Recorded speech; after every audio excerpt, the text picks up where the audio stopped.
अस्सलाम वालेकुम नाज़रीन, मैं हूं Kamran Sikandar on news exclusive programme लेके हाजिर हूं और उम्मीद करता हूं आप बिल्कुल ठीक ठाक होंगे। नाज़रीन, जैसा कि आपको पता है कि आजकल पाकिस्तानी अवाम की ख्वाहिश है कि वो किसी तरह से हिजरत कर जाएं और किसी ऐसे मुल्क में जाएं जहां पे वो जाते ही सेटल्ड हो जाएं और उनकी लाइफ थोड़ी सी बेहतर हो जाए, प्रॉस्पेरिटी आ जाए उनकी लाइफ में। तो इसी किस्म का आज मैं आपके पास एक प्रोग्राम लेके आया हूँ। वीज़ा कंसल्टेंट एक हमारे साथ बहुत ज़बरदस्त किस्म के हैं। बेसिकली वो कैनेडियन नेशनल हैं और कनाडा में रहते हैं, लेकिन उन्होंने सोचा कि पाकिस्तान में जाया जाए और पाकिस्तानी अवाम की खिदमत की जाए, उनके लिए कोई ऐसे रास्ते निकाले जाएं कि वो इजीली कनाडा में मूव कर सकें और अपना कारोबार कर सकें, या अगर वो विज़िट में जाना चाहते हैं या किसी भी कैटेगरी में कनाडा में जाना चाहते हैं या कनाडा में अपनी फैमिली के साथ सेटल होना चाहते हैं, तो कुछ उनके लिए आसानियाँ पैदा की जाएँ। इसी वाले से उन्होंने अपनी एक कंपनी बनाई AR कंसल्टेंट्स के नाम से। लाहौर में माशाल्लाह बड़े अच्छे तरीके से उनकी ये कंपनी रन कर रही है और लोगों को बड़े अच्छे तरीके से गाइड भी कर रहे हैं और इनका भी सक्सेस रेट बहुत ज़बरदस्त है और बहुत से लोग इनसे मुस्तफ़ीद हो चुके हैं और कनाडा सेटल भी हो चुके हैं और विज़िट वीज़ा पे भी बहुत से लोग कनाडा जा चुके हैं। जी, one and only Waheed Mukhtar साहब हमारे साथ मौजूद हैं। इनसे हम गपशप भी करते हैं और इनसे पूछते हैं कि ये कैसे कनाडा सेटल हुए और इनके दिल में कैसे ख्याल आया कि कनाडा में पाकिस्तानी लोगों को वहाँ पर जाना चाहिए और सेटल होना चाहिए। जी, अस्सलाम वालेकुम वहीद साहब, कैसे हैं आप? वालेकुम सलाम कामरान भाई, क्या हाल है? ठीक है, मैं बिल्कुल ठीक ठाक और आपको वेलकम कहता हूँ ऑन न्यूज़ के प्रोग्राम में। Thank you very much. Waheed भाई, ये बताइए कि कैसे आप मतलब आपके दिल में ख्याल आया कि कनाडा से दोबारा पाकिस्तान मूव किया जाए और पाकिस्तानी अवाम की खिदमत की जाए? सर, इसका सबसे बड़ी रीज़न ये है कि पाकिस्तान में कुछ हजरात हैं, मैं सबको तो नहीं कहता, लेकिन कुछ हजरात वो एजेंट बने हुए हैं और लोगों को धोखे दे रहे हैं। तो ये प्रॉब्लम काफ़ी फेस की लोगों ने। तो मैंने ये सोचा कि मैं क्यों ना पाकिस्तान जाके इन लोगों की हेल्प करूं और मेन मकसद ये है कि हम लोगों को भी स्किल्ड पर्सन की ज़रूरत है वहाँ पे। हम लोग को डेफिनेटली स्किल्ड पर्सन की ज़रूरत है और जिस तरह मेरी वहाँ पे कंस्ट्रक्शन कंपनी है, इसी तरह मेरे दूसरे दोस्त हैं, उनका कोई ग्रॉसरी स्टोर है, किसी का कोई रेस्टोरेंट है, तो उन लोगों को वहाँ पे लेबर मिलना थोड़ा सा मुश्किल है। तो हम लोगों ने ये सोचा कि क्यों ना हम पाकिस्तान में जाएं और वहाँ से इस तरह की लेबर या इस तरह के स्किल्ड पर्सन को हम ये फैसिलिटी प्रोवाइड करें। क्योंकि पाकिस्तान में मैंने देखा है कि एजेंट हजरात लोगों को धोखे देते हैं और किसी को कहते हैं जी 10 लाख दे दो, किसी को कहते हैं 20 लाख दे दो, तो हम आपको कनाडा पहुँचा देते हैं। बेसिकली ऐसा होता नहीं है।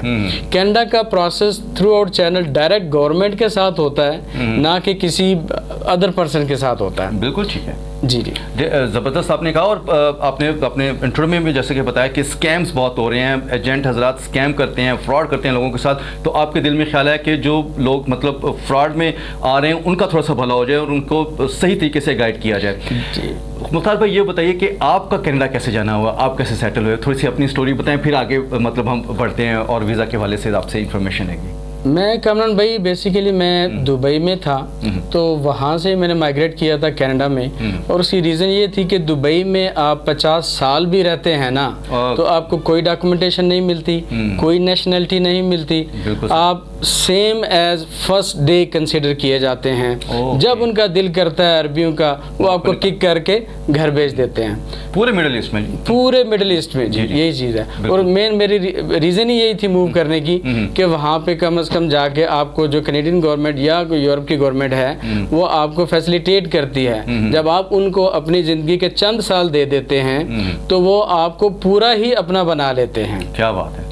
मेन चीज़ ये है। ठीक है। अच्छा वहीद भाई, अब आते हैं वीज़ा कैटेगरीज़ के हवाले से। आपके पास कौन कौन सी कैटेगरीज़ के वीज़ा हैं और उनके लिए क्या प्रोसीजर है और किस किस्म की डॉक्यूमेंटेशन चाहिए होती है और कितना बजट चाहिए होता है? ये ज़रा प्लीज़ गाइड कीजिए, इस वक्त लाखों लोग आपको देखें। ये कामरान भाई डिपेंड करता है, 2-3 तरह की कैटेगरीज होती हैं। एक तो विजिट वीज़ा होता है, दूसरा आप वर्क परमिट ले सकते हैं, तीसरा आप स्टडी के लिए जा सकते हैं। तो इसके लिए डिफरेंट कैटेगरीज होती हैं और डिफरेंट रिक्वायरमेंट्स होती हैं। वो जब हमारे पास कोई आदमी आएगा हम उनको स्टेप बाय स्टेप पूरा गाइड कर देंगे। ये तो कोई फैमिली के साथ मूव करना चाहता है, उसके 2 बच्चे हैं, उसकी बेगम है, तो वो चाहता है कि मैं सेटल हो जाऊँ वहाँ पे कनाडा में, मुझे PR मिल जाए, तो उसके लिए आप क्या सजेस्ट करेंगे? उसके लिए यह है कि इनफ बजट होना चाहिए। उसके बिहाफ पे कैनेडियन गवर्नमेंट आपको एक्सप्रेस एंट्री दे सकती है, उसमें no question, just like investor visa. उसके लिए मतलब बता दें नाज़रीन को कि कितना बजट होना चाहिए? सर वो डिपेंड करता है आपकी फैमिली कितनी बड़ी है, उसके हिसाब से होता है। ये आपको मतलब इन्वेस्टर वीज़ा मिलेगा उस पर? इसमें इन्वेस्टर वीज़ा के चांस बहुत ज़्यादा हैं। ओके, मतलब ये बड़ी ज़बरदस्त आपने बात बताई। और उन लोगों के लिए बताएं जो मतलब सिंगल हैं और वो मूव करना चाहते हैं और अपना करियर बनाना चाहते हैं कनाडा में, उनको किस किस मतलब डॉक्यूमेंट्स की ज़रूरत पड़ेगी और वो किस तरह सेटल हो सकते हैं वहाँ पे? उनके लिए मोहतरम ये है कि वो विजिट पे जाएं। ओके। क्योंकि सिंगल बंदा जो है स्पेशल पहले विजिट पे जाए, उसके बाद वो विजिट को अपना वर्क परमिट पे कन्वर्ट करवा ले। कैनेडियन गवर्नमेंट एक ऐसी गवर्नमेंट है जो अपना विजिट वीज़ा उसको वर्क परमिट पे कन्वर्ट कर लेती है। वहीं पहुँच के हो सकता है वो? जी, वहीं पहुँच के हो सकती है। ओके, तो उसके लिए कितना मतलब बजट चाहिए होगा और डॉक्यूमेंट्स की मतलब कौन कौन से डॉक्यूमेंट्स की ज़रूरत होगी? सर जी, विजिट वीज़े के लिए आपको अगेन अगर तो आपकी बैंक स्टेटमेंट बहुत ज़रूरी है। आपकी बैंक स्टेटमेंट रेगुलर होनी चाहिए। ठीक है, ये नहीं कि आपने 50 लाख रुपए किसी से उधार पकड़ के बैंक में डाल लिया, तो वो डेफिनेटली फेक शो हो जाती है।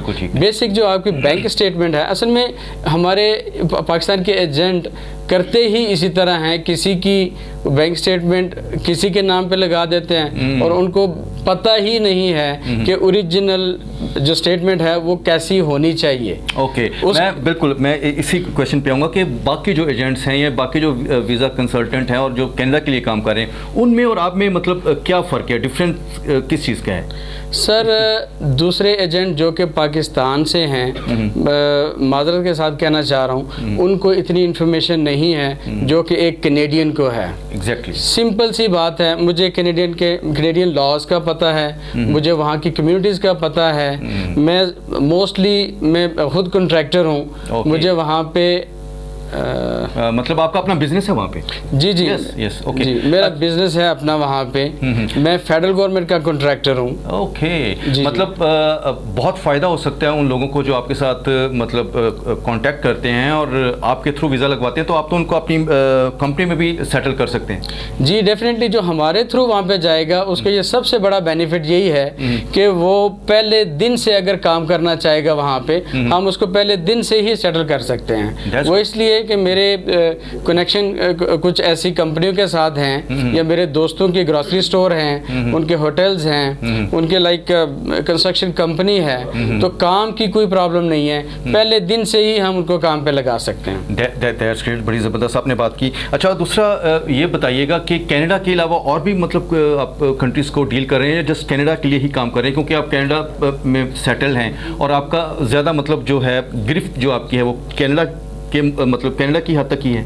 जी डेफिनेटली, ग्रिप जो मेरी मोस्टली है वो कनाडा के हद तक है, बट हम स्टिल यूके को भी डील कर रहे हैं और शेंजन स्टेट को भी डील कर रहे हैं, क्योंकि मेरे वहाँ पे भी दोस्त हैं, तो वो इस सिलसिले में मेरी काफ़ी हेल्प करना चाह रहे हैं। अच्छा, अभी आपको बेशुमार लोग देख रहे हैं, न सिर्फ पाकिस्तान में बल्कि और भी ममालिक में लोग हमारी नशियात को देखते हैं, तो आप क्या सजेस्ट करेंगे कि लोगों के पास अगर इनफ बजट है तो उनको मतलब शेंजन कंट्रीज़ की तरफ मूव करना चाहिए या कनाडा ही जाना चाहिए? और उन मतलब कंट्रीज़ में कितना डिफरेंस है? अगर शेंजन कंट्रीज़ की बात करें या कनाडा की बात करें तो क्या डिफरेंस है? आप मतलब आप क्या सजेस्ट करते हैं? मोहतरम, मैं तो कनाडा का ही सजेस्ट करूंगा, वो इसलिए कि कैनेडियन गवर्नमेंट ऐसी गवर्नमेंट है वो आपको बहुत जल्दी डॉक्यूमेंट्स दे देती है। लाइक आपको पीआर कार्ड बहुत जल्दी मिल जाता है, आफ्टर पीआर कार्ड 3 साल के बाद आपको पासपोर्ट मिल जाता है। तो उस लिहाज से अगर आप सोचा जाए तो Canada is the best country. बिल्कुल जी, मुख्तार भाई सजेस्ट कर रहे हैं आप लोगों को कि अगर आप के पास बजट है तो आप कनाडा के लिए ही मूव करें, क्योंकि कनाडा में स्पेस बहुत है, उनके पास जगह बहुत ज़्यादा है, जी, मतलब मैन पावर इतनी ज़्यादा नहीं है। और ये भी उनको बता दीजिए कि स्किल्ड जो हैं पर्सन, उनकी ज़रूरत है कनाडा को। सर डेफिनेटली आपने बहुत अच्छा सवाल किया, स्किल पर्सन ही चाहिए कनाडा को, जिसमें इलेक्ट्रीशियन है, प्लम्बर है, हमारे जो मिस्त्री हजरात हैं, प्लस्तर करने वाले, जो कंक्रीट का काम करते हैं, जो वुड का काम करते हैं, मोस्टली वहाँ पे घर वुड से बनते हैं। जो भी कारपेंटर है, जो तरखान जिसको आप कहते हैं, बहुत ज़्यादा वैल्यू है इसकी। अच्छा। बशर्ते कि वो थोड़ा सा उसको काम टेक्निकल आता हो तो बहुत ज़्यादा काम है और बहुत ज़्यादा पैसे वो आसानी से कमा सकते हैं। सर, इस तरह की मतलब जो स्किल्स पर्सन है बहुत ज़्यादा है पाकिस्तान में, जिस तरह आपने कहा कि वो वुड का काम करने वाले हों या वो जो ईंटें लगाने वाले हों, जिसको मिस्त्री कहते हैं, प्लम्बर कहते हैं, मतलब मतलब बहुत ज़्यादा लोग हैं इस तरह के और बहुत स्किल्ड हैं, लेकिन मसला ये है कि उनके पास एजुकेशन नहीं है। तो वो मतलब वो कम्युनिकेशन, लैंग्वेज कम्युनिकेशन कैसे होगी वहाँ पे? अगर वो पहुँच जाती हैं तो वो मतलब उनके लिए प्रॉब्लम होगा। जी कमरान भाई, इसका हल हमने ये सोचा है कि मैं अभी कनाडा जा रहा हूँ, मैं वहाँ से एम्प्लॉयर से बात करूँगा जिनको कि इस तरह के स्किल पर्सन चाहिए, और उसके बाद उनकी डिमांड के हिसाब से पाकिस्तान में मैं एक छोटा इंस्टीट्यूट बनाने जा रहा हूँ जो कि मैं इधर के जो लोग हैं उनको मैं एजुकेट करूँगा कनाडा के हिसाब से। ठीक है, तो वो लोग फिर आसानी से जा सकते हैं और उनकी मैं गारंटी भी दे सकता हूँ कि ये लोग अच्छा काम कर सकते हैं। बिल्कुल ठीक, मतलब आप उनको समझाएंगे और उनके लिए मतलब एक ट्रेनिंग इंस्टीट्यूट टाइप आप फॉर्म में लाएंगे।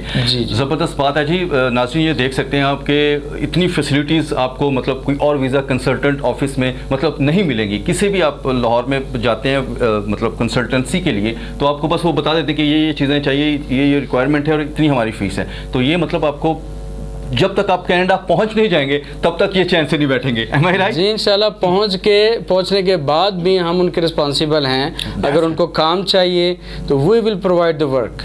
ये आपने बहुत बड़ी बात की है, क्योंकि हमने अक्सर सुना है कि लोग बेचारे पहुंच तो जाते हैं कनाडा, अमेरिका या किसी भी मुल्क में जाते हैं, जब बेचारे एयरपोर्ट पे उतर जाते हैं उस वक्त उनका पुरसाने हाल कोई नहीं होता। ये सबसे बड़ा मतलब इस चीज़ से लोग डरते हैं। तो इस पे थोड़ा सा ज़रूर जो है ना एक तवज्जो अपने काम के हवाले से भी और अपने आप में जो वीज़ा उनको प्रोवाइड कर रहे हैं उस वाले से भी, कि वो वहाँ जाके परेशान नहीं होंगे। नहीं सर, ये डेफिनेटली हम गारंटी देंगे इस चीज़ की कि अगर वो वहाँ पे पहुँच जाते हैं तो ये हमारी रिस्पॉन्सिबिलिटी है। हम उनको एयरपोर्ट से पिक करेंगे, एक हफ्ता अकोमोडेशन देंगे, उसके बाद हम उनको जॉब पे भी लगाएंगे जो काम के वो कर सकते हैं।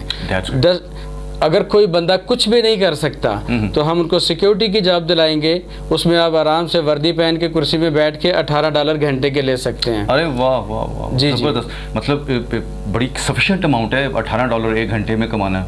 मतलब वो एक आप ऐसे बंदे के लिए ये जॉब ऑफर कर रहे हैं जो मतलब जिसके पास कोई इतनी ज़्यादा स्किल भी नहीं है। जी ऐसे मैंने अर्ज किया था कि हम एक छोटा इंस्टीट्यूट बना रहे हैं और उसमें हम ऐसी चीज़ों को ही गाइड करेंगे जिस तरह सिक्योरिटी के लिए शॉर्ट कोर्सेज होते हैं, इस तरह की चीज़ें हम जो वहाँ से शॉर्ट कोर्सेज, जिस तरह नॉर्मली फोर्कलिफ्ट ऑपरेटर आप समझ लें, छोटा सा फोर्कलिफ्ट होता है, वो मेरे ख्याल में 2 या 3 वीक की उसकी क्लासेस होती हैं। अगर वो ऑपरेट करना किसी को आ जाए तो $25 घंटे के वो आसानी से कमा सकता है। मतलब बहुत अपॉर्चुनिटीज़ हैं कनाडा की। अगर बात करें तो वहाँ पे लोग जाके बहुत अर्न कर सकते हैं और अपना करियर सेव कर सकते हैं, ना सिर्फ अपना बल्कि अपनी फैमिली को भी बड़े अच्छे तरीके से मतलब सपोर्ट कर सकते हैं।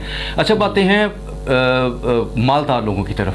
अगर वो वहाँ पे अपना बिजनेस सेटल करना चाहते हैं तो उनको कितनी इन्वेस्टमेंट चाहिए और क्या तरीक़ेकार है, और उनके लिए आप मतलब क्या हेल्प प्रोवाइड कर सकते हैं? उनके लिए कामरान भाई बहुत गोल्डन चांस है वहाँ पे। जिस तरह के फॉर एग्जांपल किसी आप बैकवर्ड इलाके में चले जाते हैं ना, वहाँ से स्टोर्स होते हैं ऑलरेडी, जो गोरों के रिटायर्ड गोरे या कोई बंदा चला रहा होता है, वो स्टोर खरीद लें। वो स्टोर खरीद के उसके ऊपर वो अपने वीज़े कन्वर्ट कर सकते हैं। ओके, लाइक उनका कोई बेटा जाना चाह रहा है या उनका कोई भांजा भतीजा जाना चाह रहा है, वो स्टोर में फर्क करें, डिपेंड करता है स्टोर कितना बड़ा है, उसके हिसाब से 2 वीज़े भी मिल जाते हैं, 3 वीज़े भी मिल जाते हैं। अच्छा। तो ये चीज़ें बहुत आसानी से वहाँ पे हो जाती हैं। बस ये कि थोड़ा सा सब्र करना पड़ता है, क्योंकि कनाडा गवर्नमेंट जो है वो टैक्स पे करने वाले बंदू को ऑब्लाइज करती है, टैक्स पे करने वाले। जी बिल्कुल, डेफिनेटली। अगर तो प्रॉपर टैक्स अगर वहाँ पे आप दे रहे हैं तो फिर कोई इशू नहीं है, कोई इशू नहीं है सर। प्रॉपर टैक्स आप पे करें, गवर्नमेंट आपको इतना फैसिलिटेट करेगी कि आप हैरान हो जाएंगे। अच्छा, सेफ्टी और सिक्योरिटी के हवाले से ज़रा बताएं कि कनाडा कैसा मुल्क है? सर बहुत अच्छा मुल्क है और दुनिया का फ्रेंडली लॉ कनाडा का है, पूरी दुनिया में। ओके, फ्रेंडली लॉ कनाडा का है। और दूसरा जो सेफ्टी है, हमारे जो घर होते हैं वो उनकी आउटसाइड की दीवारें नहीं होती, तो शीशे के दरवाजे होते हैं, कोई बंदा भी तोड़ के आसानी से आ सकता है, लेकिन अल्हम्दुलिल्लाह हम सुकून से सोते हैं। क्राइम रेट बिल्कुल जीरो कह सकते हैं वहाँ पे? बिल्कुल आप कह सकते हैं। अरे वाह, ज़बरदस्त। जी जी, बड़ी ज़बरदस्त अट्रैक्शन है जी। इस वक्त बहुत से लोग देख रहे होंगे और उनके दिल में यही ख्वाहिश आती होगी कि जनाब अगर हमने मूव करना है तो फिर कनाडा ही क्यों ना करें। अच्छा, एक तो आपने बताया कि वहाँ पे मतलब स्टोर्स वगैरह का वो अपना बिजनेस कर सकते हैं, इससे मतलब कोई हाई लेवल के भी बिजनेस हैं जो मतलब वहाँ पे जाके लोग कर सकते हैं, और उसके लिए कितनी इन्वेस्टमेंट चाहिए? वो सर डिपेंड डिपेंड करता है इन्वेस्टमेंट, तो कनाडा एक ओपन अपॉर्चुनिटी है। आप मिलियंस और बिलियंस डॉलर को इन्वेस्ट कर सकते हैं। आप रियल एस्टेट में चले जाएं, रियल एस्टेट में घर ले लें, बिल्डिंग्स ले लें, अपार्टमेंट्स ले लें, उनको रेंट आउट कर दें, तो वो आपको बेहतरीन इनकम देते हैं और सेफ इनकम। आपकी इन्वेस्टमेंट वहाँ पे सेफ होती है, डेफिनेटली सिक्योर है, 110% सिक्योर होती है। भाई ये बड़ी ज़बरदस्त बात की। एक बात और पूछना चाहूँगा कि लैंड्स बहुत हैं वहाँ पे, बहुत लैंड है वहाँ पे, तो फार्मर्स के लिए भी बड़ी अट्रैक्शन होगी वहाँ पे, तो वो डेफिनेटली सर, फार्मर्स को तो वो वेलकम करते हैं। वो कहते हैं कि आ जाओ, हमसे लैंड ले लो और इसको आबाद करो। अच्छा जी, उसके अगेंस्ट वो आपको बीज भी देते हैं। फिर आपकी जब क्रॉप बढ़ जाती है वो उसको काटते भी खुद ही हैं और सेल भी खुद ही करते हैं। अरे वाह वाह, बस आप उनको मैन पावर चाहिए, उनको मैन पावर चाहिए, डेफिनेटली। अच्छा, तो फार्मर इस वक्त आपको पता है कि पाकिस्तान में 80% फार्मर्स हैं और उनके लिए बड़ी अट्रैक्शन है, तो उनको फिर आप क्या सजेस्ट करते हैं, किस तरह वो मतलब आपको आपके पास आएँ और इस हवाले से वो मतलब कनाडा किस तरह जा सकते हैं, वो ज़रा बताएं हमारे। उसके सर दो तरीके हैं। एक तो ये है कि विजिट पे आएँ, विजिट पे ट्राई करें, विजिट पे वहाँ पे पहुँचें, ठीक है, और वहाँ जाके वो सेटलमेंट करें। वो तरीकाकार इस तरह के होते हैं, कोई डॉक्यूमेंटेशन होती है, गवर्नमेंट उनको ज़मीन दे देती है। दूसरा ये है कि अगर उनके पास बहुत पैसा है तो वो आप बिजनेस वीज़े पे भी जा सकते हैं वहाँ पे, ठीक है, और अपनी लैंड जो है वो खरीद सकते हैं, डेफिनेटली खरीद सकते हैं। ओके, मतलब वहाँ पे जाके अगर आपके पास इन्वेस्टमेंट है तो अपनी लैंड खरीद भी सकते हैं। और अगर आप काम करना चाहते हैं, जिस तरह पाकिस्तान में 8वें हिस्से पे काम किया जाता है ज़मीनों पे, उस तरह भी काम कर सकते हैं, वो आप गवर्नमेंट के साथ कॉन्ट्रैक्टर होते हैं। डेफिनेटली। तो मतलब बड़ी ज़बरदस्त बातें हो गई हैं जी। जितने मैं पूछना चाह रहा था अपने नाज़रीन के लिए मैंने पूछ लिया, वो कुछ मैं आपसे नहीं पूछ पाया, अभी थोड़ा सा वक्त है हमारे पास, तो हमारे नाज़रीन को आप ज़रूर बताइए। इस वक्त आपको पाकिस्तान के भी लाखों लोग देख रहे हैं और अब्रॉड में भी बहुत से लोग देख रहे हैं जो वहाँ से कनाडा मूव करना चाहते हैं, तो उनके लिए भी कुछ अगर टिप्स हैं तो ज़रूर। तो कामरान भाई, उसमें यह है कि जो क्लाइंट हमारे पास आएंगे, हमारे पास आने का फ़ायदा उनको क्या होगा, सबसे बड़ी बात यह है कि वो धोखे से बच जाएंगे और उनको एक राइट वे मिल जाएगा। ठीक है सर, ये डेफिनेटली गारंटी वाली बात है कि यहाँ से उनको धोखा नहीं मिलेगा, क्योंकि हम लोग नाम नेहाद एजेंट नहीं है कि भाई 10 लाख ले आओ, 20 लाख ले आओ, हम अगले हफ्ते आपको कनाडा भेज देंगे। कनाडा इस तरह नहीं जाया जाता मेरे भाई, उसके कुछ तरीके हैं, कोई असूल हैं, वो तरीके और असूल हम आपको बताएंगे, उस पर आप अमल करके तो अल्लाह के हुक्म से इंशाल्लाह कनाडा पहुँचेंगे। ओके, आप ज़रा अपनी कंपनी के हवाले से भी ज़रूर हमारे नाज़रीन को बताएं, और लाहौर में अगर लोग आपको अप्रोच करना चाहते हैं, आपसे मिलना चाहते हैं, आपका ऑफिस विज़िट करना चाहते हैं, उसका एड्रेस भी बता दीजिए और तरीक़ेकार क्या है वो भी ज़रूर बता दीजिए। मेरी firm sir Punjab cooperative society है, ये गाज़ी रोड के साथ लगती है और वहाँ पे मेरी फ़र्म है और हम लोग वहाँ पे कंसल्टेशन भी करते हैं। और जैसे मैंने पहले अर्ज़ किया था कि हम लोग इंस्टीट्यूट भी बनाने जा रहे हैं, तो वो इंस्टीट्यूट भी उधर ही बनेगा इंशाल्लाह, तो उधर से ही ऑपरेट होगा। दैट्स ग्रेट, बिल्कुल ठीक हो गया। और मज़ीद आप अगर कुछ मैसेज देना चाहते हैं हमारे नाज़रीन को, कुछ कहना चाहते हैं, तो you more than welcome. Message sir, सबसे बड़ा मैसेज तो ये है कि धोखेबाजों से बचें। जो कोई बंदा आपको कहता है कि 10-20 लाख ले आओ, मैं आपको कनाडा भेज दूंगा, वो गलत है, वो स्कैम है, वो डेफिनेटली स्कैम है। कनाडा इस तरह नहीं होता। कनाडा का वीज़ा आपको मिलेगा जेन्युइन इनविटेशन लेटर से, जो कि हम प्रोवाइड करेंगे। वो और लेटर आप चेक कर सकते हैं, वो लेटर के ऊपर टेलीफोन नंबर होगा, जिस बंदे ने वो लेटर दिया हुआ है उसको आप टेलीफोन करके कंफर्म कर सकते हैं। वो इसलिए कि जब अल्लाह करे आपका वीज़ा लग जाता है, आप कनाडा एयरपोर्ट पे चले जाते हैं, जो वीज़ा ऑफिसर है जिसने इनविटेशन लेटर दिया होता है वो उसको कॉल करके पूछ सकता है, कंफर्म कर सकता है कि फॉर एग्जांपल मिस्टर कामरान को आपने इनविटेशन लेटर दिया। अगर उसने फ़ोन उठा के बोल दिया हाँ जी मैंने दिया, तो देन एंड गारंटी है। अगर उसने जवाब नहीं दिया या उसने बोल दिया मैं कामरान को नहीं जानता तो वो आपको राइट अवे डिपोर्ट कर देंगे। इस चीज़ की गारंटी हम देंगे कि जेन्युइन इनविटेशन लेटर आपको दिया जाएगा, आप जहाँ से मर्जी चेक कर लें। और दूसरे एजेंट हजरात इसी तरह करते हैं, किसी एक्सपो का ले लिया, किसी सेमिनार का ले लिया, ये जेन्युइन इनविटेशन लेटर नहीं होते। जेन्युइन इनविटेशन लेटर वो बंदा दे सकता है जो कि वहाँ पे वेल सेटल्ड हो, टैक्स पेयर हो, उसके घर में इनफ कमरे हों जो कि मेहमान को ठहरा सके, उसकी इनकम इनफ हो जो कि मेहमान की खातिर कर सके, असली इनविटेशन लेटर उसका चलता है। अदरवाइज उसका लेटर नहीं चलता। इवन कि वो कैनेडियन है जिसके पास अपना घर नहीं है, उसका लेटर नहीं चलेगा। That's good, thank you so much Mukhtar भाई, आपने बहुत ज़बरदस्त बातें की और बहुत नॉलेज दी हमारे नाजरीन को कनाडा के हवाले से। अगर कोई कनाडा जाना चाहता है, मूव करना चाहता है, तो बहुत मतलब इनफ आपने एक नॉलेज दे दी हमारे नाजरीन को। बहुत शुक्रिया, आपने हमारे प्रोग्राम को खूबसूरत बनाया। नाजरीन, अगले प्रोग्राम में फिर हाजिर होंगे। अपने होस्ट सैयद कामरान सिकंदर को इजाज़त दीजिए। Thank you very much.